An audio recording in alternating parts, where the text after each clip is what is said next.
Welcome back to the Waves Business Coaching Podcast. On this episode, I interview my friend Luke Frazier. Luke is the head of revenue and a good friend over at Good Agency. They're an incredible kind of full-scale marketing business. And Luke and I talk about relationships and why relationships are so important, not just as a business owner or business leader, but just as a human being and the good ROI you can get on relationships for you personally and how important relationships are to your business, especially in this tech age of AI moving forward. Luke's one of the best people I know at connecting with others. We have a great conversation around that. Podcasting, why podcasting is popular, and then just a little bit more about him. He's an incredible person. Really excited for you to hear this conversation with Luke. I wrote a book called Master Your First Job.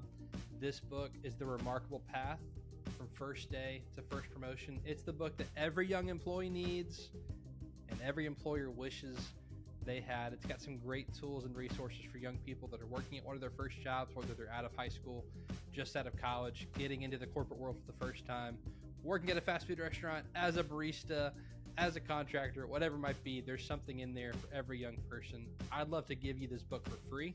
If you go to masteryourfirstjob.com/free, that's masteryourfirstjob.com/free. I'll give you a free digital copy of my book. And if you're like me, you like to flip through, you like to highlight. I mean, I've got some highlights in my own book here. But if you're like me, you want a paper copy, there's a link to buy it on there as well. Let's dive into my conversation with Luke Frazier.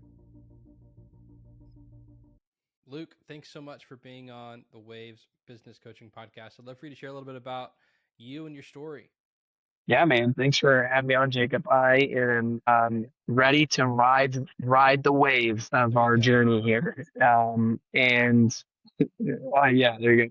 So I am a husband to my beautiful wife, Lorraine. I was telling you it's actually our anniversary today as of recording this. So it's top of mind for me today.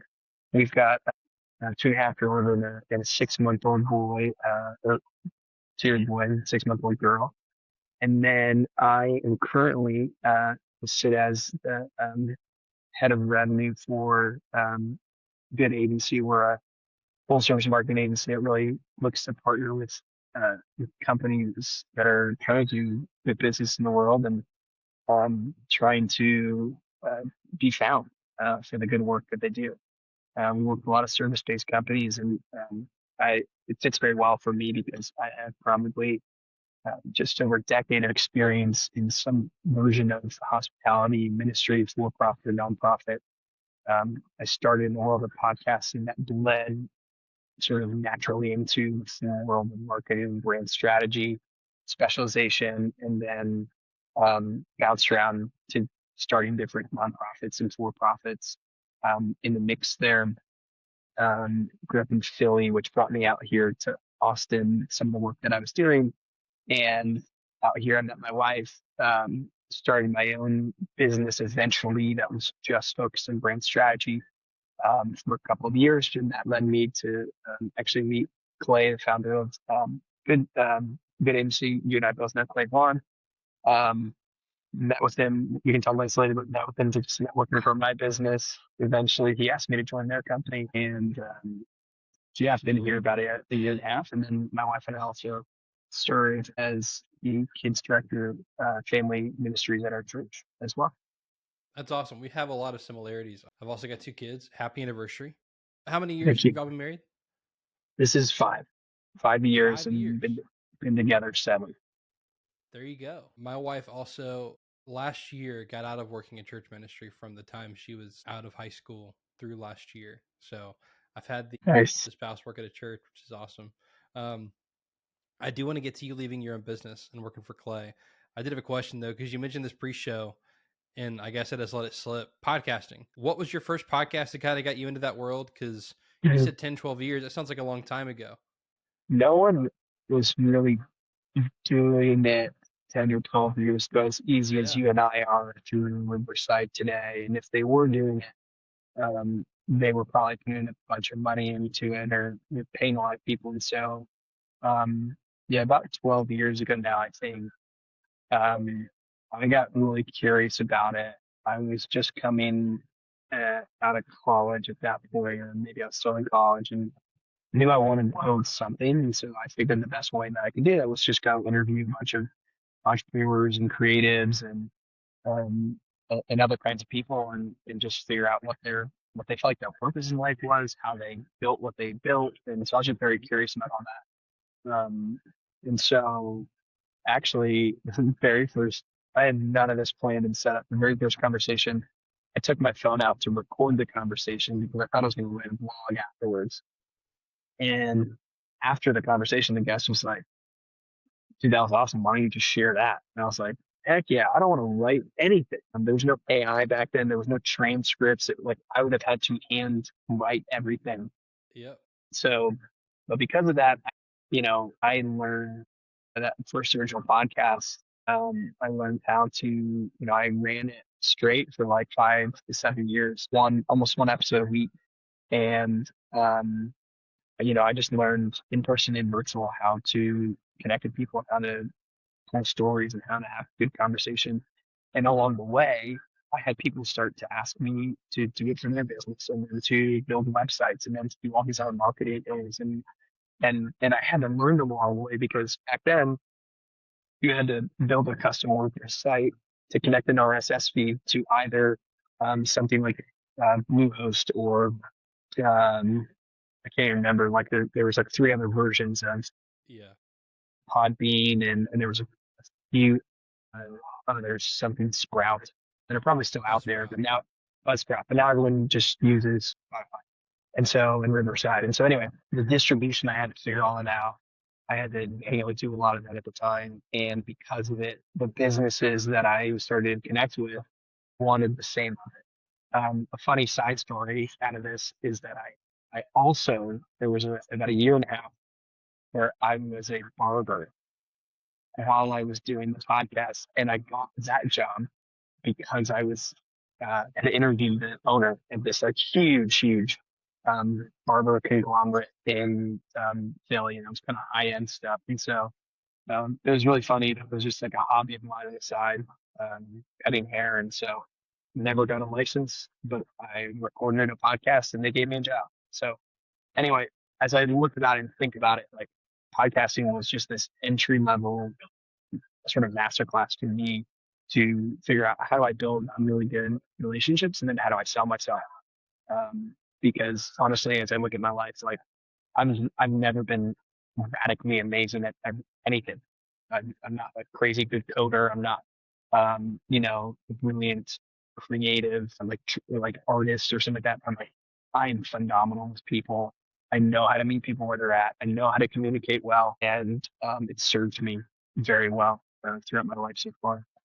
I love that. Why do you think podcasting has grown the way it has, especially in the last, maybe even post COVID? I mean, I was listening to podcasts like even out of high school, like 2014, Yeah. 15 ish, like with sports. And now it seems like there's, I mean, you can't, there's a podcast on everything. Seems like a lot of It's, businesses are doing podcasting, but I know I do it for my business. But why do you feel like podcasting has taken off, and why do people connect more with a podcast than whether it's traditional news, traditional sports media, like traditional journalism? Like, why is podcasting taking off, and why do you think people connect so well with them? yeah, I mean, you know, as far as like why are people doing podcasts? I mean, I think there's just an ease and accessibility more than ever where people feel like they can get an inside look into something Yeah. um, through these kind of conversations, and so at, at, at minimum, people are willing to, for free, feel like they get some kind of masterclass insider look into some version of expertise. Um, I think that's why people are listening to them. I think people are consuming them also because media is so, we now all have these phones that we walk around with. And, we live in a consumption based, attention based society where people want to fill their time with something. And so it's like ebooks, podcasts, music, we're always listening to something, which don't even get me started on it because I actually think that's a detriment to society. But um, I do think that's just like it's easier more than ever to listen to stuff, and people are wanting to consume more of their own interests, and so I think it's just easier. And on why are people creating them? I think It's not so that they can amass thousands or millions of listeners and followers anymore. It's so that, you and I, especially from a business perspective, can build a network and relationship. And let's just be honest, most people like to talk about themselves. And so if you give them an opportunity to talk about themselves, they feel like they're getting value because they're able to maybe share their story with at minimum 5 or 10 more people. And so I think it's an easy way to get your story out there. It's an easy way to try to sell potential services or at minimum have a network. Why not? It doesn't take that much time. I'm going to have a conversation anyway. And so, yeah, I don't know. I think there's different now strategies and versions and purposes for podcasts. They shouldn't all be looked at the same. Most podcasts aren't going to hit thousands of views either. Definitely not millions, probably not thousands. And so you just have to consider, if you're going to start one or if you're going to listen to one, like, what am I hoping to get out of this? Um, and understand that there's very specific reasons to start one from a business perspective if you want to. And so I don't know if that helps what we're talking about here, but and worth considering when you're trying to, it's not worth it for everybody to start one. And I think there's a downfall side, the other side of this. Jacob, I hear a lot of people like, oh, I got to go start a podcast because that's what everyone's doing. It's like, no, if you're going to, though, do it with radical intention. I mean, you came out here to Austin on one of our good business podcasts where uh, it was probably the biggest production we've done in a long time, where we, rented Airbnb, had catered dinners. You guys stayed at a place with other guests. There was intentional relationship, cross collaboration, in-person studio, like lots of things that were a lot more intentional. And it was very intentional. Like we had as guests on the show. Literally for us, like we're trying to do it to showcase how good our video work is, showcase our hospitality and relationships for more sales down the line. That's just, we're very frank about it. We're not trying to have millions of people look at it, although it's beautiful and you should go look at it online. Yeah, yeah. Daniel and his team does amazing work, but Yes, they do. that's different than someone like I know you run a football podcast. It's different. Like you and your buddy do it because you love this subject, and maybe people will listen. Like at minimum, you guys are doing it because you're having fun, right? That's the So only it's reason just we started it. like like I think a lot of people just need to consider like I talked to a business owner of like a $10 million company a couple of years ago. And he was like, "Yeah, I don't want to start one because I don't think it'll go viral." And I think it's just so radically short-sighted. Yeah, you're right. I don't think most podcasts, like no one's going to create a Joe Rogan podcast now that's going to go viral. I mean, if you're also, what is virality? Like, why, for a marketing sales perspective, why wouldn't you try to create something for one person that could do something? Or minimum, if you want to have scale, get 100 avid fans. Don't try to go to the millions of the masses. Get 100 people who would say, yes, I love this, and I'd like to be a follower, contributor, or buy. Like that to me matters so much more than trying to please everybody. And I don't think every business should try to please everybody. And so again, if you're going to create a podcast, do it with radical intention, purpose, and people in mind.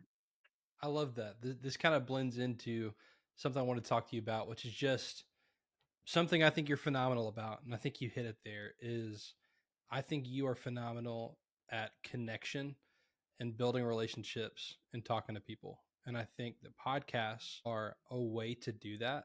I know that something you've done the last quarter is meet in person with a lot of business owners in Austin, and this is all related. Joe Rogan said something about podcasts and why he enjoys it is, I don't do a 3 hour podcast. You guys don't do a 3 hour podcast, but within 3 hours, he's like, hey, the stump speech is gone after the first 30 minutes. If I get somebody in there for 3 hours, we're going to really get to know them. We're going to talk about everything. And Yeah. we're just going to end up talking like people. And Yes. I heard that and I was like, that's so good. And it's why people listen to his show. I think it's one of the reasons people enjoy podcasts is because most podcasts, and I'm intentional about mine being this way, and I know you guys are too, is I just want to talk to somebody because I want to have on interesting people. that I have that I think have interesting things to talk about, whether it be an Yeah. expertise, their story. And I just want to find genuine human connection. And then the fact that I have the ability now to share it with other people, I think is really special. And that's something I Yeah. think is going to thrive in this new tech wave and AI, and everybody wants to talk about it. I think businesses that build on a foundation of genuine human connection, like people are going to get so sick and tired of technology, and people are already Mm, this way. We are wired by our creator to want connection. And for me, podcasts are a cool way that I get to do that selfishly. Like, I love doing this. I love getting to have conversations with people like Luke, and the mhm. fact that I can then share that, or that it can have a business purpose, is cool. That it can be that dual way. And I know you're so good at building relationships. To me, podcasts are a great way to build relationships with other people. Yeah.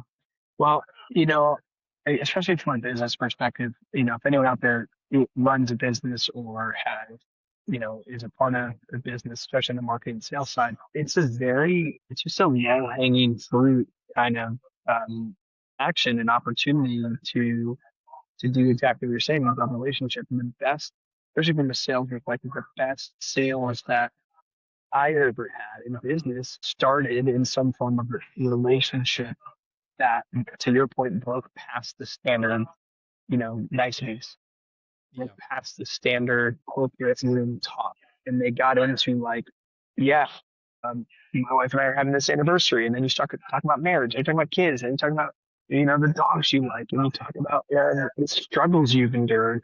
And so to me, it's much more rich and meaningful, um, and purpose driven. We talk about a lot that, we're called to industry, and we want to work with businesses that are trying to impact the world for good. And, outside of like our biblical worldview on why that matters, it's just a honest way. I'm not trying to screw anybody over. I want to hear where you're at. I want to understand what you're going through, and potentially just my personal makeup is, do I have a like low hanging fruit? Can I pray for you? The highest hanging fruit, do I have a way of helping you get from where you are to where you want to be, personally, professionally, or beyond? And so I think, being able to do something like this opens up me pathways in figuring out not just how to make another sale and win someone over, but how to um, collectively support another, a fellow person just trying to make it in this world. Like, it's just not running business, doing business is not easy. And so at minimum, could it be a way where you collaborate with someone to, um, bridge new connections, bridge new thought perspectives, meet people who have totally different views and values than you, and try to bring some clarity to different sides of the table. And so, you know, those to me end up being the fruit that comes out of it. Yes, we can close new deals from it. Yes, we can build new relationships that might lead to referrals. All of those things will and should happen in the right intentional conversations. But the best thing that comes out of it oftentimes is I'm building friendships, and I'm building people that, my wife and I want to go hang out with. And I know people across the world now because of these kinds of things. And if we ever travel to a place, that I'll honestly hit them on, and we'll have awesome coffee and hang out. And, and so, I don't know, man, like that to me is a better ROI than any of the other things. It's a little bit movies for a sales conversation, but I also just think it's real. And to your point, you saw this in COVID 5, 6 years ago. People, we finally uncovered that, oh wow, we can't just live in a digital world. And now more than ever, especially among young adults and teenagers, depression, suicide, anxiety are at an all-time high. So is tech usage. And so you're seeing more and more and more studies that are pointing back to, get off your phones, get off tech, get with people, be in community, give yourself to something, to other people. And so if you're in business, you might as well do that along the way too. Might as well get into networking groups, might as well ask people to coffee, might as well give them value along the way, buy them something along the way to start to change the way we're doing it. And so, yes, we're trying to help people gain visibility in marketing in the world and all that. But at the same time, my personal vendetta is like, I just, I want people to be the best themselves. And I think that can happen at the same time. I love it. I'm with you. That's why I love this medium. It's a cool way to do that. Switching gears a little bit, something you mentioned that I heard a little bit about when we were in person, and I want to give you the chance to talk about it. You owned your own business. You were doing marketing and kind of messaging and some of the stuff you still get to do now. And you meet Clay as a result of that networking. You end up going to work for him. I've seen both sides of like I've worked for a corporate company. I've owned my own business. I see the benefits of both. Practical. Like I miss the health insurance I had with Chick-fil-A. That's a practical thing I miss. Sure. The freedom I have with owning my own business is, I mean, it's a huge thing for me, right? Of like the control I have and that I can set the direction. What led you to working for yourself, owning your own business, betting on yourself to kind of say, you know what? No, I could go work for this other person and do something I love. Yeah, I mean the working for myself is, again, since I started doing podcasting and all that kind of stuff, like it just was natural. It's what happened, sort of. Yeah. And I was sort of freelancing for a while before I started Parable, my company, and I was just doing a lot of it, and it was sort of out of I'm serving people and having these conversations. People need what I can do, so I'll do it. And so, which by the way, is the best form of business. If you see market need for something, that's when you should start a business, not just, I want to start a business. This doesn't, you got to have market fit. People have to be willing to pay you. And so that was really helpful. And then, when I really was running and starting mine, it was great. Highs and lows for sure. I mean, you got to figure out how to sell and then provide the product. And then if you're managing contractors, which I was, managing products and working on like all of it, it's a beautiful journey. It's a great lesson. And honestly, when Clay and I met, we connected via LinkedIn. He lives down the street from me, and I was like, "Hey, I'm just trying to connect with local agency owners, and you've got a much bigger thing than what I'm doing. Could I, buy you lunch and learn one of them?" And we had this it was one of those meetings that was supposed to be like an hour. And I think it ended up being an hour and a half to 2 hours. And like, oh shoot, like we gotta go.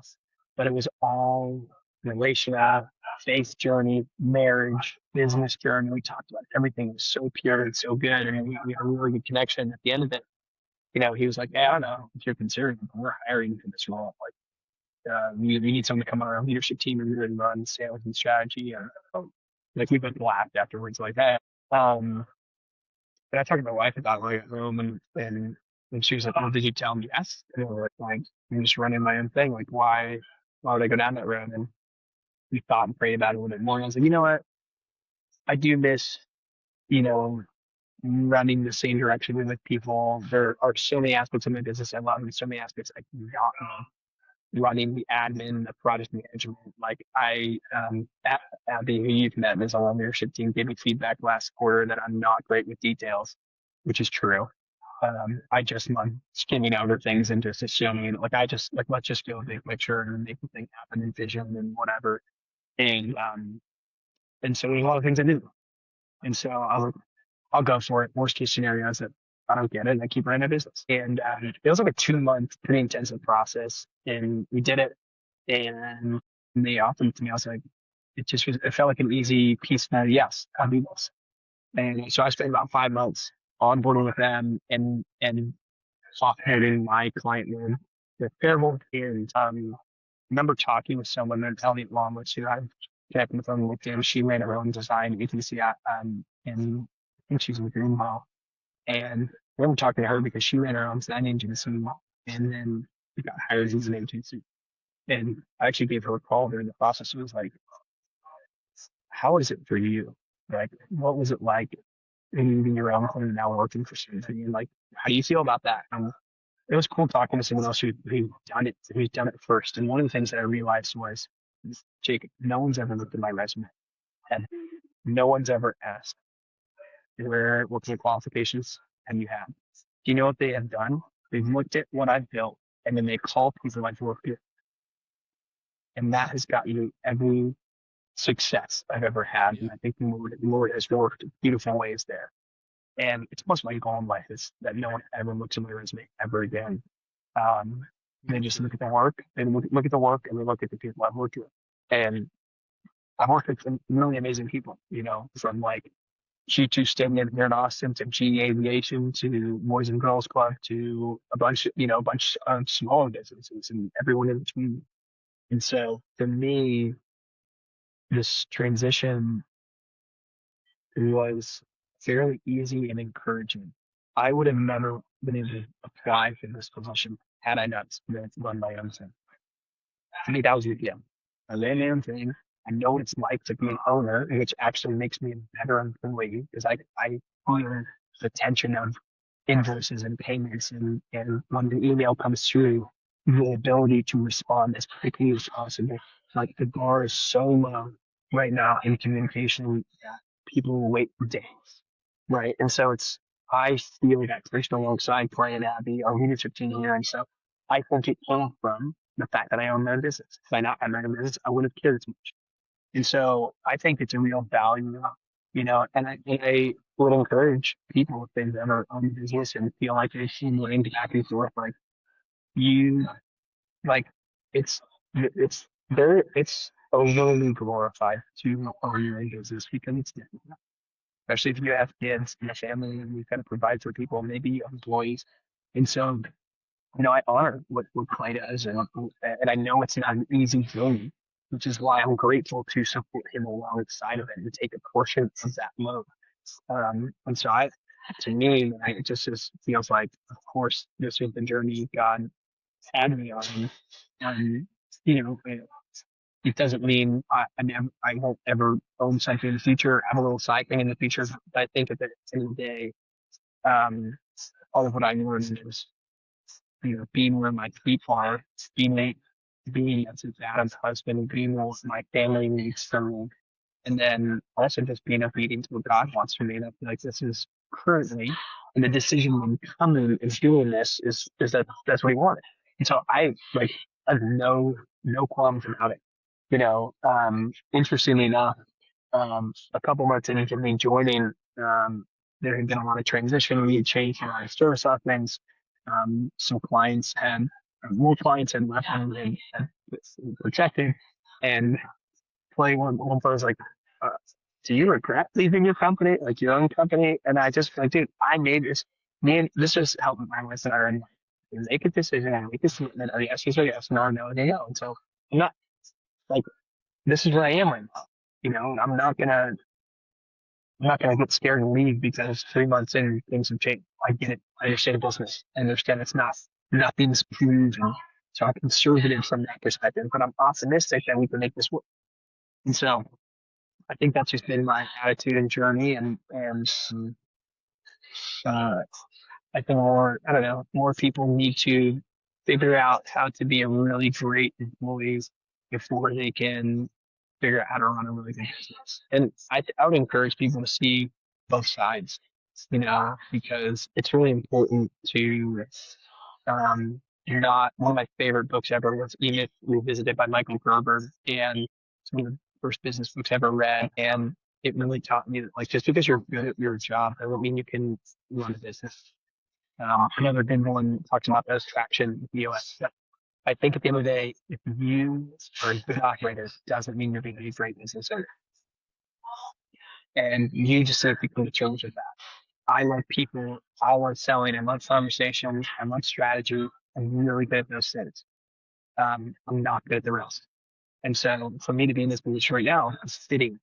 Um, because it means it might change later. Yeah, maybe. But like, I think part of the journey for most people is figuring out, are you really good at it and owning it and knowing what role that means for someone else, and what role that means for you, and what's something you should go about because you're better at something else. And so going through that process, and our company runs like EOS, and so it's very helpful to know that Abby has this seat, Clay has this seat, I have this seat, and the rest of our team has other day has one seat. There's stuff I don't touch, and Yeah. thank God I don't touch those things.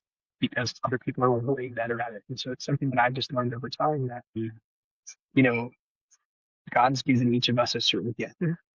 And by trying to do everything or do other things, we're actually stealing the opportunity for somebody else to use their gift. That's good. And it's a disservice to myself and somebody else if I'm trying to do everything. And so being able to let go and only own what God has called you to do, to me, is the journey that I've been on, and the journey that I'm still going through, the journey that I'm still trying to find. I'm only a young, almost 32-year-old dad, and I've done some things, but man, I feel like I'm just getting started. I love that, Luke. And I love the last thing you said of trying to do everything, robbing someone else of doing something they're good at. I think that's really good. And I tell people, like, even, I mean, in a life setting, you can't be all things to all people. Only one person could do that. And his name was Jesus. And it's irresponsible for us to try.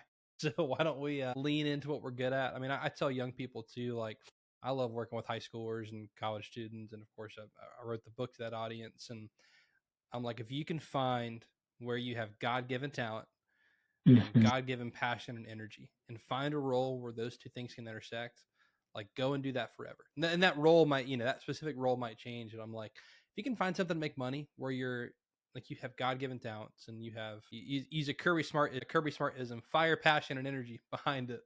Go do Yeah. that forever or make it a passion project and have fun doing it, which I love. Luke, a couple of rapid fire questions. We're wrapping up here. I didn't get to ask you in the front end. What was your first job? Yes, I was trying to think about that. I think my first untaxed job was scooping horse poop and working at a little horse barn, and also whenever else they needed. Like mostly it was scooping poop. If it was a fun day, I had a huge Kubota tractor and we were mowing fields, and that was a fun day. But yeah, we took care of the property, and then actually my younger brothers took on that role when I left and did other things. My first two job was main labor construction for one of my Okay. best childhood friends' dad's construction company. We worked summers for him throughout high school, and so that was really fun, hard work that like loved the fact that I did it. That'll build some character. Both jobs. Yeah, yeah, and I just will add, horse bees is the most disgusting smelly thing ever. Yeah, I could. Sorry to share, but I was just reminded of how bad it is. No, I'll take you at your word for it. I don't think I need to go experience that myself. I think I'm okay. Okay, best coffee you've had recently. You and I kind of bonded over coffee. Some of the first stuff I Well, saw, you did like a coffee series on LinkedIn. Best coffee you've had recently.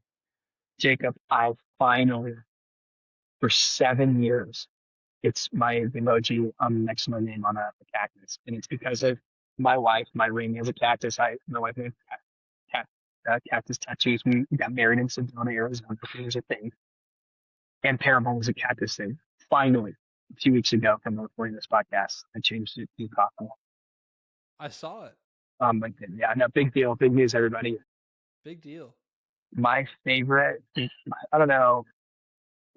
I love, I can never go wrong with a good Ethiopian, like straight single line Ethiopian. I don't care who makes it, who roasted it. My wife managed and worked at a friend's coffee shop locally here for a long time. You got to go see it. It was on Dripping Springs, and it's where I met her. It's where I proposed to her, and so I'm drinking that myself. It's right next door. But my favorite current brewing method, actually, this has been a new one for us, Jacob, is Ethiopian beans in a mini express mocha pot of lemon. So you got the two little espresso mugs, the stouts. We've been drinking a lot of them. I had one this morning before I came to the coffee shop. So there you go. I think you might have posted a video of it. Did you get it in Italy? Was that I it? bought it when I was in Italy. Yeah, That's yeah. right. That's right. Yeah, we That's bought really it when we cool. were in Italy. We bought our friends one, and yeah, we have a mocha pot at home, like a standard one. Never really loved it, so this one feels like we get like two little espresso shots, perfect. Like we both start our day with it, and then we go on and have another coffee later on.